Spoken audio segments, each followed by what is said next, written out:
students. Our next point is plane polarized light. Now, what is mean by plane polarized light? First, we see an ordinary light have electromagnetic oscillations in all possible directions.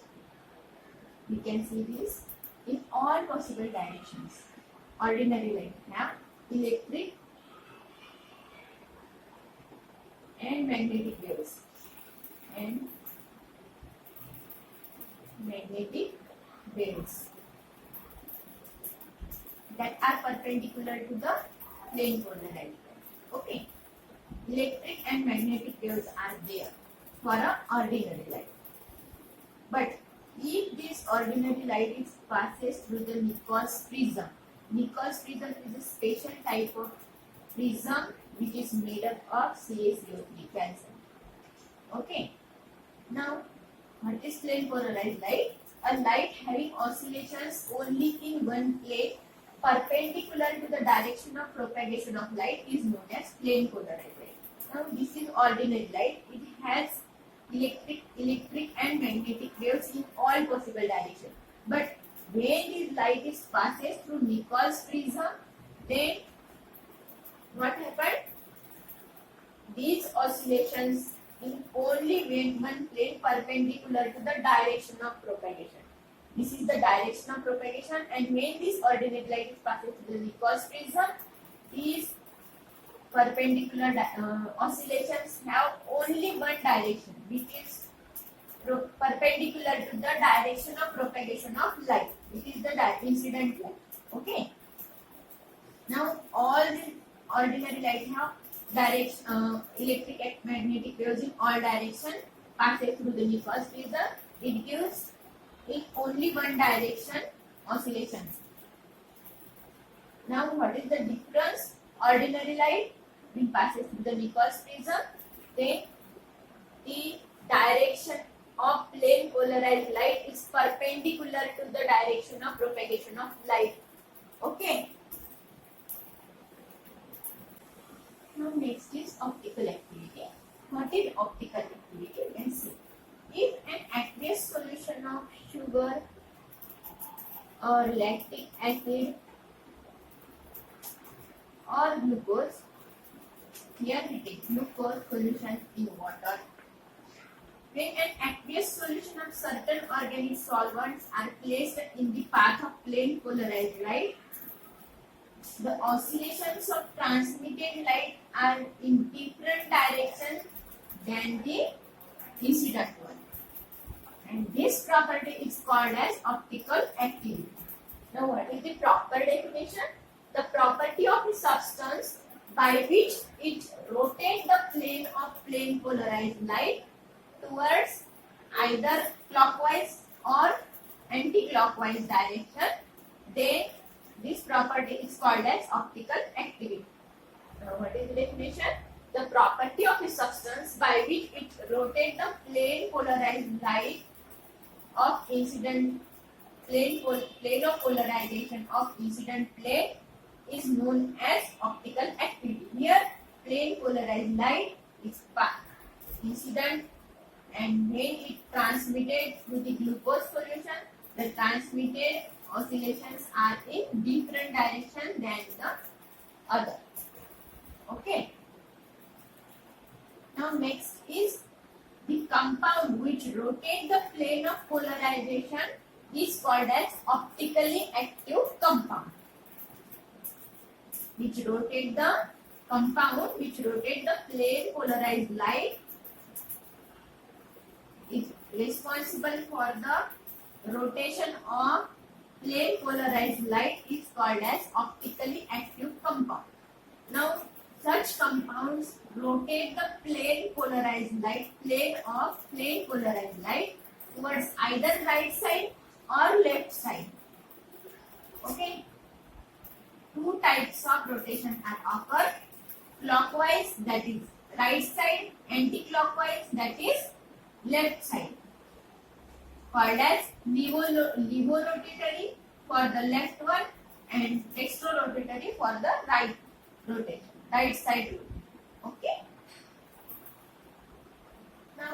angle through which the plane of plane polarized light rotates is called as optical rotation, denoted by theta.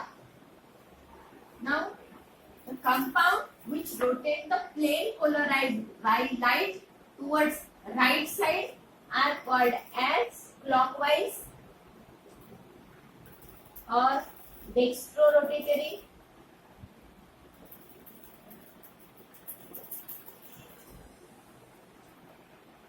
or D side or plus, denoted by D side or plus side.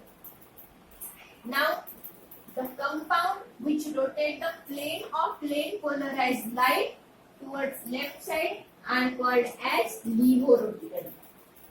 Levorotatory.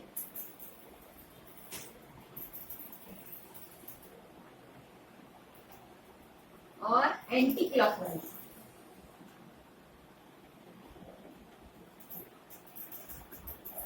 Denoted by sign L or negative. Okay. Now, what is optical activity? Optical activity is the property of a substance which rotates the plane of plane polarized light than the incident one. Now, what are optically active compounds? Optically active compounds are those compounds which rotate the plane of plane polarized light towards either right hand side or left hand side. Clockwise, dextrorotatory to the right hand side, denoted by D and L, and levo is left hand side, levorotatory or anti-clockwise direction, denoted by sign L or negative sign. Now, what is levorotatory? The compound which rotate the plane of plane polarized light towards left hand side, then they are called as levorotatory. The angle through which the plane polarized light gets rotated, with that angle is called as theta. Optical rotation. Okay, this is all about optical activity. Next point is enantiomers. Now, what is enantiomers? The optical isomers. First, we study about optical isomer. The term optical isomers means isomerism in which isomeric compounds have different optical activity. Means which one shows optical activity towards right hand side and which one shows towards left hand side. Okay, now optical isomers means the compounds which have different optical activity are called as optical isomerism. And the optical isomers which are non-superimposable mirror image of each other. What is meant by non-superimposable mirror image structure? In last lecture we are studied about non-superimposable mirror image structure. Which is left hand and right hand sides are non-superimposable mirror images of each other. Okay. Now, the optical isomers which are non-superimposable mirror image of each other. Non-superimposable mirror images of each other are called as enantiomers. Here, with example, I can explain. 2-chlorobutane is there and it have one chiral carbon atom. Now, this is the deep one, means which rotate the plane of plane polarized light towards right hand side. It's called as D isomer, denoted by plus sign or D, 2-chlorobutane. Okay, and this is L form, L isomer, negative sign, 2-chlorobutane. This structure rotates the plane of plane polarized light towards left hand side. And when this is the mirror images of each other, it is having same physical properties like boiling point, density, etc. The angle of rotation is also same but in opposite direction. The magnitude of optical activity is also same but in opposite direction. Such as this shows Dextrorotatory means D for which rotate the plane of plane polarized light towards right side, and this one rotate the plane of plane polarized light towards left side. So these are non-superimposable mirror images of each other. Now if we place this structure on this Cl and here H are not superimposable. And this is same CH3 and C2. Okay. If these are superimposable, then Cl will overlap on this Cl, H will on H. But these are non-superimposable mirror image of each other. Means this Cl is not overlapping on this H, and this H is not for C. Okay. Now what are the enantiomers then?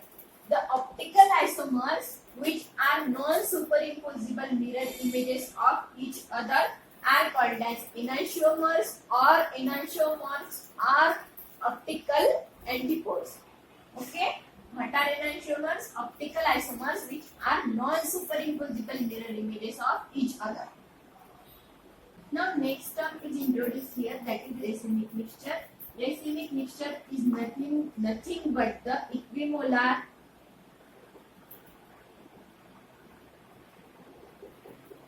mixture of dextrorotatory, that is enantiomers,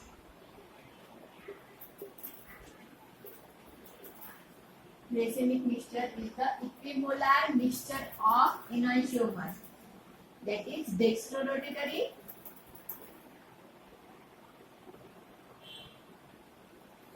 and liborotatory.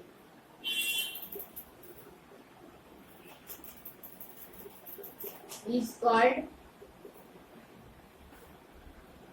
as racemic mixture.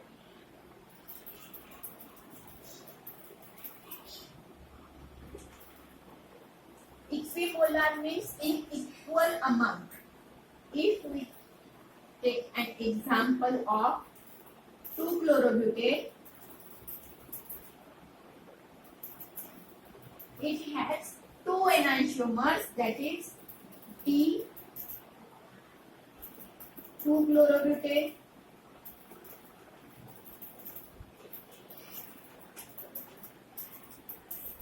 and L 2-chlorobutane.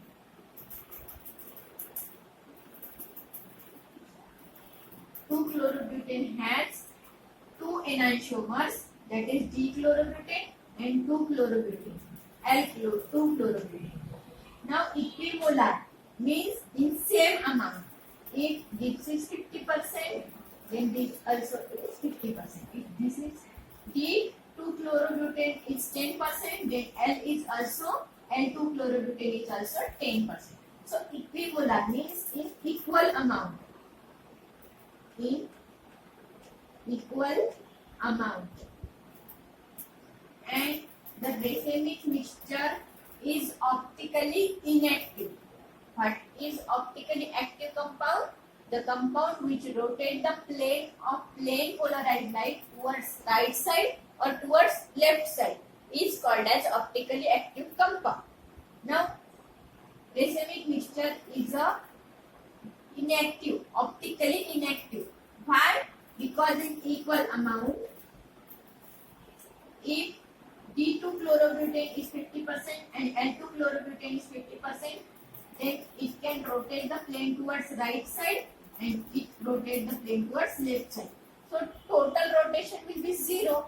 Then racemic mixture will be optically inactive.